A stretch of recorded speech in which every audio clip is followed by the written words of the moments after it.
पूछे रे कान आए ललवा पूछे रे का बहनी काना बाटे मोर बीरानावा हमके बतावा तू मैनावा।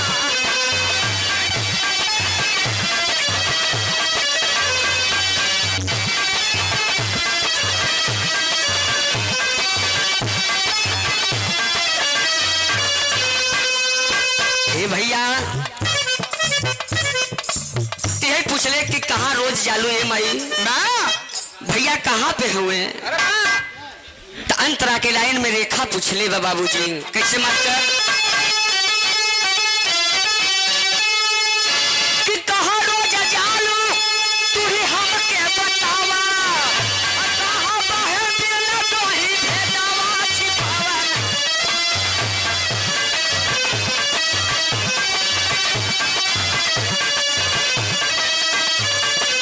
भाई खातिर नाये रजऊ भाई खातिर नाये भैया भाई खातिर अरे भाई खातिर जाना दे भाई हमके जिंदे भावा मानवा में शांति रचना धीरे जाता। कहा कि भाई खातिर हम जान देव लेकिन रच के तनी हमें धीरज बधावा और हमें बतावा साफ सब माई कि सुभाष भैया हमारे बाहन तो कहाँ बाहन ये बाबू तेरी के लाइन बतावल गई अरे बानी करके नाये ललवा बानी करके बुढ़िया चलल जेला दारा खानावा हमके बतावा तू भी।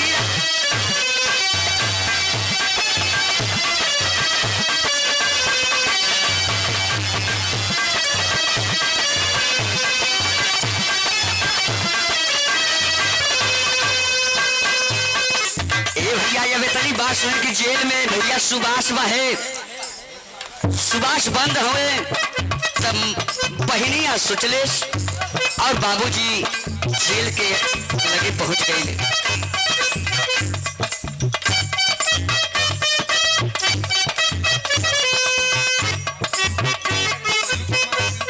आदरणीय श्रीमान शिव कुमार यादव बड़े भाई की तरफ से 11 रुपया पुरस्कार का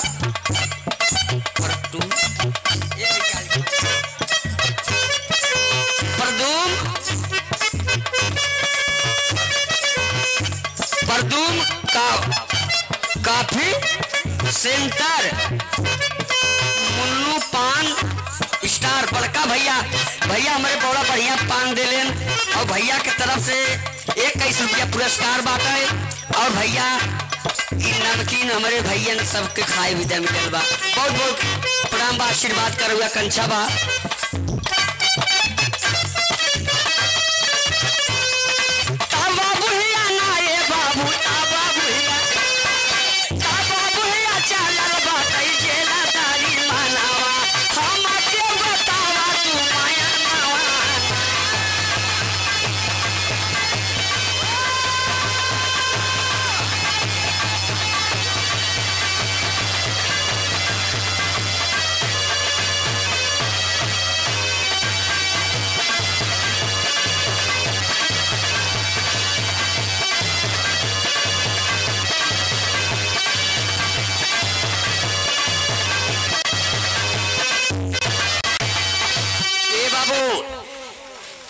हाली हाली जेल के तरफ बाबूजी बहन चलल बा और बहनिया जब धीरे धीरे पहुंच गई बाबूजी तो उस समय जब भैया के अपने देखले हो तो उस समय बाबूजी आंख से आंसू छलक गई तो उस समय बाबूजी कैलिन का अंतरा के लगे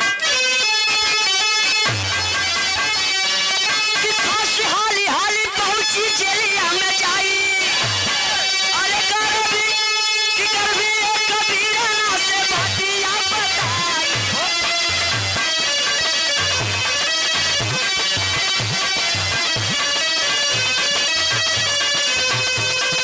करबी कबीरा ना से बातिया बताई घाटी बन के बहनिया तो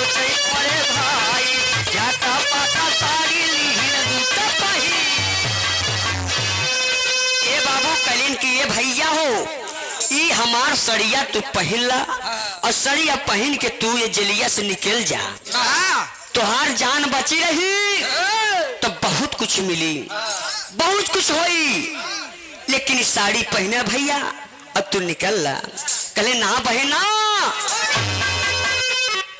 हम साड़ी ना पहने, तू जेल से चल जा बहन। कहे ना भैया, ना भैया, ये माँ साड़ी तू पहने अब तू निकल ला। बाबूजी यही बात के समझावत है, लेकिन बाबूजी भैल का टेरी के लाए।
बाबू कि बहन रेखा का बात मान के और साड़ी पहन के और सुभाष चंद्र जी बाबूजी जेल से निकल के चल दी, निकल से भाग गए।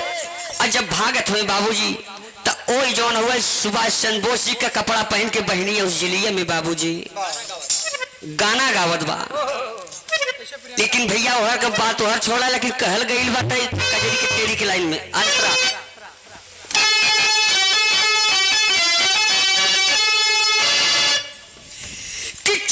सुभाष भागे जनवा बचाई, अरे सोचली बहिलिया तब मन में आरता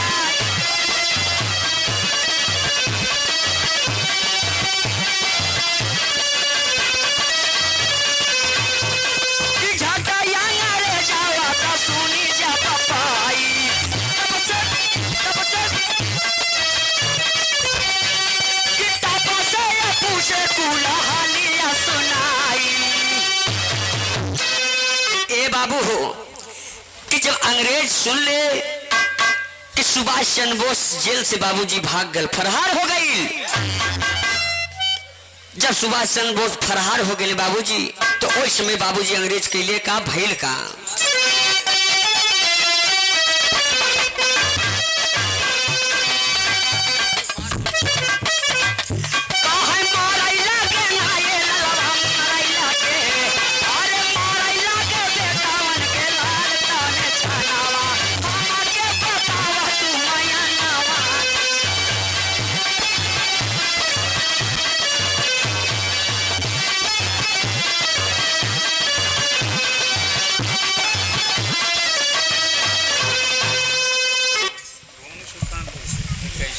आज श्रीमान हमारे बड़का भैया कि भोनो भैया या सुल्तानपुर के धरती से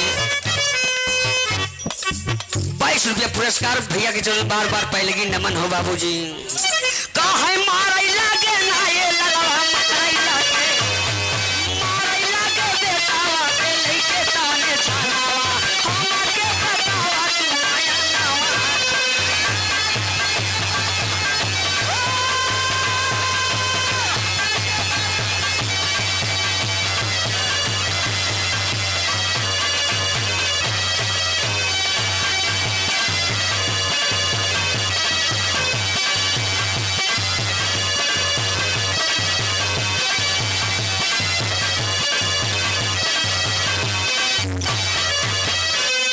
ए बाबू हो कितना मारत हुए कि लल्लू अच्छा नन्नू लाइन मैन ये धरती हृदयपुर के धरती से बाबू 31 रुपया पुरस्कार बड़े भाई के चलो बार बार पहले की नमन बा। ए भैया हो 51 हुआ भैया, गलत हो जाए 5 रुपया दे के बोलवाइली है। लेकिन ये बाबूजी जब मारत बहन कहले कि जान जाई, लेकिन अपने हिंदुस्तान के शान। लेकिन बाबूजी बतावल गए अंतरा के लाइन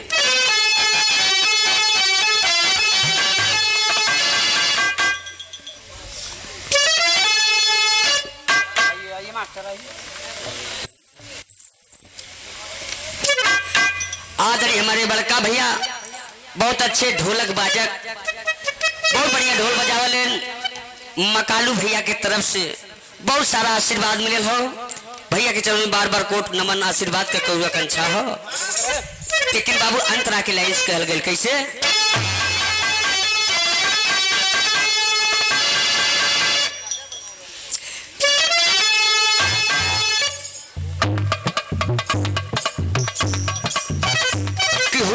मौरिया ए भदोही सवनेपुर के धरती से 101 रुपये का पुरस्कार बड़े भाई के चरण में बार बार पहले की नमन हो, आशीर्वाद करे हुआ कंछा हो। लास्ट लाइन चला था कैसे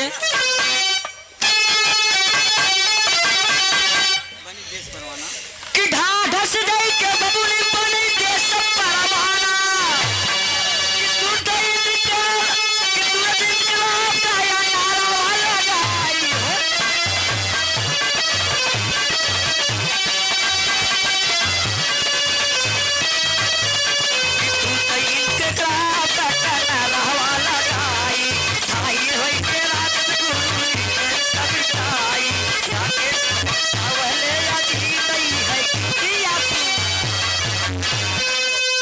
ए बाबू इनकलाब के नारा लगाए और एक बाद बाबूजी मार दे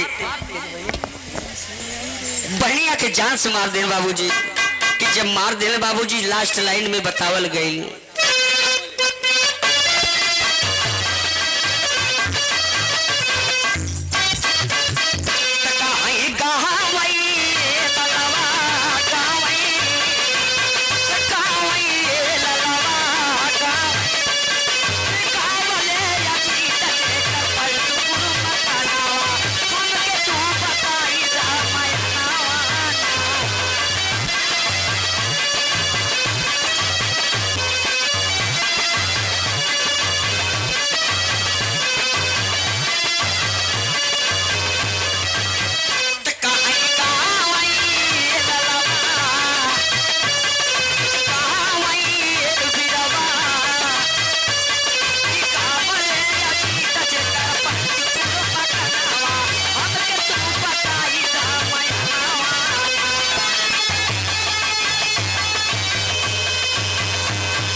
श्रीमान शिव कुमार यादव बड़का भैया के तरफ से 21 रुपया पुरस्कार बा। भैया के चरण में बार बार पहले की मन बाटा है। अब ऐसे छोटा गीत बाबूजी मिलत बा तब हर से मिलत रही।